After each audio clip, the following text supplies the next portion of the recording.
என்ன 18 பட்டி வந்தாச்சாப்பா? அப்புறம் பரமசம் வரல, ராமசாமி வரல, 5 பேர் விட்டு போச்சு, 4 பேர் விட்டு போச்சுங்கிற பேச்சே இருக்கப்படாது.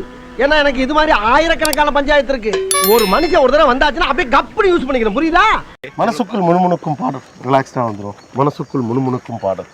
உலங்கவர் ஓவியமே, உற்சாக காவியமே, ஓடை நறுமலரே, ஒளியோடு புதுநிலவே, அன்பே அமுதே, அழகே, உயிரே, இன்பமே, இனிய தென்றலே, பணியே, கனியே, படரச சுவையே, மரகத மணியே, மாணிக்க சுடரே. என்னமா கீழே சத்தம் பேசிக்கிட்டு இருக்கீங்க மாமா?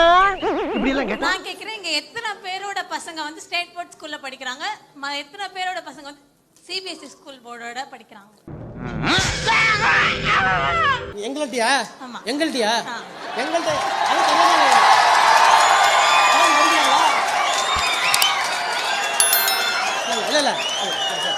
இல்ல எப்படா தப்பிக்க போற?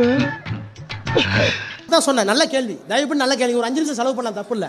நல்ல கேள்வி. இது ஒரு நல்ல கேள்வி. பதில சொல்றா.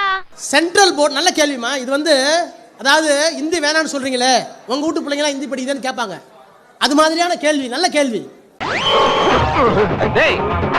நல்ல கேள்வி. நல்ல கேள்வி.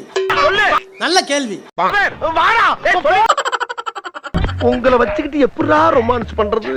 உங்க முகத்தை எல்லாம் பாக்குறேன், உங்க சிரிச்ச முகத்தை பாக்குறேன், உங்க புன்முறுவல் போக்கக்கூடிய இந்த முகத்தை பாக்குறேன், உங்க அழகிய முகத்தை பாக்குறேன், ஒரு பாசமான உணர்வை வெளிப்படுத்தக்கூடிய இந்த முகத்தை பாக்குறேன். இதெல்லாம் பாக்குறப்போ எனக்கு என்ன தோணுதுன்னா, இப்படியே பேசாம இப்படியே உங்க முகத்தை எல்லாம் பார்த்துக்கிட்டே இருக்கணும் போல எனக்கு ஒரு ஆசை வந்திருக்கு. இப்போ என்ன கட்டி ஆவிட்டா இல்ல சண்டை போடாத கூட சந்திரமாடா வரேன் வந்து அத்தனை பேரையும் செருப்பால் அடிக்கிறேன். அந்த சுப்பையா வாயிலே அடிக்கிறேன். நீங்க குண்டு சீட்டு இல்லாம பேச முடியாதுன்னு பாஜக குற்றம் சாட்டுது. குண்டு சீட்டு இல்லாம நீங்க பேச முடியாது அப்படின்னு பாஜக குற்றம் சாட்டுறாங்க. குண்டு சட்டியா? குண்டு சட்டியா? குண்டு சட்டியா?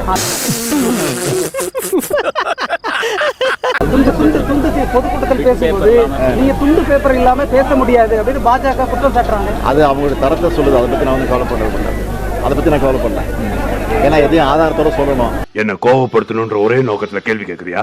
என் நோக்கம் அது இல்லைங்க. மக்கள் உண்மையை தெரிஞ்சுக்கணும். கொஞ்சம் பாருங்க. வாழ்த்துக்கள், வாழ்த்துக்கள். சந்திராயன் வந்து விண்கலம் வெற்றி பெற்றது வந்து தமிழ்நாட்டுக்கு மட்டும் இல்ல, இந்தியாவுக்கே உலக அளவில் பெருமை தேடி கொடுத்துருக்கீங்க.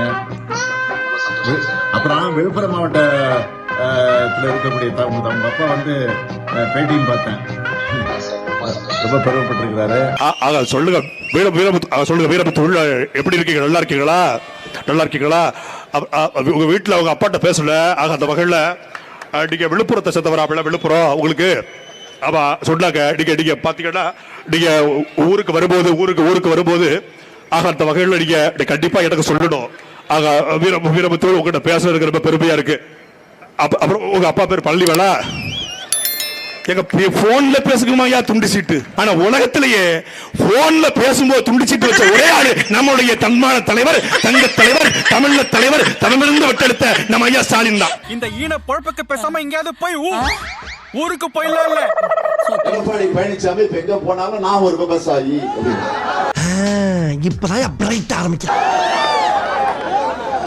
இந்த விவசாயி நாட்டை ஆள்வது ஸ்டாலினுக்கு பிடிக்கல.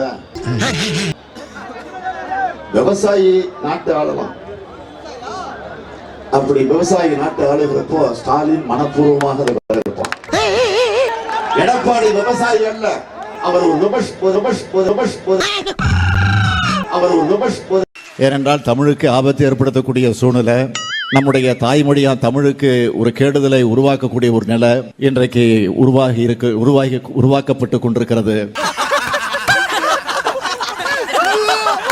இதுக்கெல்லாம் யார் காரணம் தெரியுமா? மணிமேகலை காப்பியத்தில் ஒரு வரி உண்டு, கோல்நிலை திரிந்து கோடை நீடினும் தான் நிலை தெரியாத தந்தமிழ் பார்வை என்று கீர்த்தனார் அவர்கள். என்ன கொடுமை சரவணன். அப்பா யாரு? தமிழ் வித்துவண்ண ஒரு வார்த்தை தப்பா பேசினா கூட அரவல் எடுத்து ஒட்டிடுவாரு. ஜெயமல்லையா வெளிநாடு தப்பி செல்வதற்கு மத்திய அமைச்சர் அருண்ஜேட்லி பார்த்துவிட்டு செல்கிறார். தப்பி செல்வதற்கு மத்திய அமைச்சர் அருண்ஜேட்லி பார்த்துவிட்டு செல்கிறார். மத்திய அமைச்சர் ஒரு பெண் ஐஏஎஸ் அதிகாரி சந்திரலேகாவின் மீது திராவகத்தை என்ன இன்னைக்கு ரொம்ப ஜாம் ஆகுது. திராவகத்தை ஏனென்றால் தமிழுக்கு ஆபத்து ஏற்படுத்தக்கூடிய சூழ்நிலை, நம்முடைய தாய்மொழியால் தமிழுக்கு ஒரு கேடுதலை உருவாக்கக்கூடிய ஒரு நிலை இன்றைக்கு உருவாக்கப்பட்டு கொண்டிருக்கிறது. அது என்னமா அப்ப கொஞ்சம் கூட வெக்கப்படாம பேசிட்டேன். இப்ப என்ன நிலைன்னா மெஜாரிட்டி இல்லாத ஒரு அந்தரங்கத்துல தொங்கிட்டு இருக்கு. என்னப்பா சொல்ற? எந்த பிடியும் இல்லாம அந்தரங்கத்துல தொங்குறானுங்க. இது ஏதோ வாய் பிடித்ததோ மாங்காய் பிடித்ததோ என்று நான் பேச விரும்பல, தக்க ஆதாரத்தோடு நான் சொல்ல விரும்புகிறேன். இந்தபடி நான் பேச மாட்டேன். வாய் பிடித்ததோ மாங்காய் பிடித்ததோ என்று பேச மாட்டேன். ஆதாரத்தோடு தான் பேசுவேன். காரணம், நான் கலைஞருடைய மகன். இதையெல்லாம் நான் ஏதோ வாய் பிடித்ததோ மாங்காய் பிடித்ததோ என்று பேச விரும்பல, ஆதாரத்தை கையில் வைத்துக் கொண்டு பேசுகிறேன். நான் கலைஞருடைய மகன். எதையும் போற போக்கில பேசிட்டு போக மாட்டேன். மர்க்கா சொல்லு. நான் ஏதோ வாய் பிடித்ததோ மாங்காய் பிடித்ததோ பேச மாட்டேன். ஆட உங்க கூர்க்காவுக்கு பிறந்தவன சொல்லுவியா? உன்னை எல்லாம் நிக்க வச்சு அடிக்கூடாது, குனி வச்சு குனிடா. இனிமே சொல்லுவியா? இதுதான் நமக்கு நல்ல வாய்ப்பு. ஆக இந்த நேரத்தில் ரோடரை மூலமாக நாம் உள்ளே போய் விடலாம். ஓட்டு போடணும்னு உங்க அன்போடு கேட்டுக்கிறேன். இந்த உறுதியோடு தான் வந்திருக்கிறீங்க. போடத்தானே போறீங்க? என்னம்மா உதயசூரியன் தானே, புகழந்தி தானே? நிச்சயமா சத்தமா சொல்லுங்களேன். உறுதியா? சத்தியமா? அம்மா சத்தியமா? சத்தியமா? உங்க அம்மா சத்தியமா? அம்மா சத்தியமா? என்ன ஒரு டைப்பா கேக்குறாங்க. சரிங்க சார், எங்க அம்மா சத்தியம். இன்னும் கொஞ்ச காலத்துல இந்த ஆளு இங்க போயிருவான், இவன் இங்க வந்துருவான் பெரிய இடத்துக்கு. அதுக்கப்புறம் இவன் மையன் இங்க இருப்பான், இவன் இங்க போயிருவான், இவரு இங்க வந்துருவாரு. இந்த கீழே கிடக்குற யாருமே இந்த பாதி காலாண்டுக்கு மேல போக முடியாதுல்ல. நாள்தோறும் காலையில நம்மவர்கள் யாரும் எந்த புது பிரச்சனையும் உருவாக்கி இருக்க கூடாது என்று நினைப்போடுதான் நான் கண் விழிக்கிறேன். நேரங்களிலே தூங்க விடாமல் கூட ஆக்கிவிடுகிறது. ஒரு பக்கம் திராவிட முன்னேற்ற கழகத்துடைய தலைவர், இன்னொரு பக்கம் தமிழ்நாட்டினுடைய முதலமைச்சர். உத்தரத்திற்கு ரெண்டு பக்கமும் அடி என்பதை போல இருக்கிறது என்னுடைய நிலைமை. இத்தகைய சூழ்நிலையில இருக்கக்கூடிய என்ன மேலும் துன்பப்படுத்துவது போல கழக நிர்வாகிகளோ மூத்தவர்களோ அமைச்சர்களோ நடந்து கொண்டால் நான் என்ன சொல்வது? நானும் பழிக்காத மாதிரியே எவ்வளவு நேரம் நான் அடிக்கிறது. இவ்வளவுக்கும் காரணம் அந்த பெரிய சும்மா வரக்கூடாது. ராஜேந்திரன்கிற ஒரு மாணவன், சிவகங்கையை சார்ந்த ஒரு போலீஸ்காரர் பெற்றெடுத்த ஒரு மகன். அந்த பிள்ளை அந்த பிள்ளை அந்த பிள்ளை அந்த பிள்ளை அந்த பிள்ளை அந்த அண்ணாமலை அந்த அண்ணாமலை பல்கலைக்கழகத்தில் படித்துக் கொண்டிருக்கக்கூடிய இந்த மாணவன் முடியல.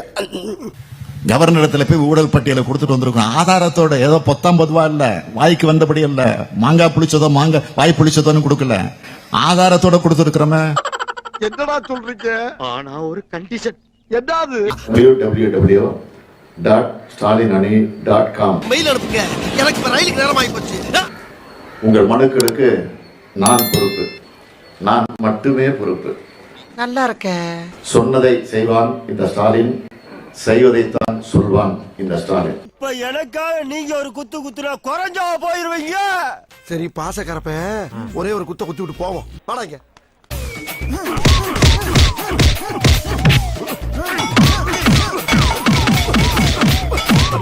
போதுமில்லடா, போடா.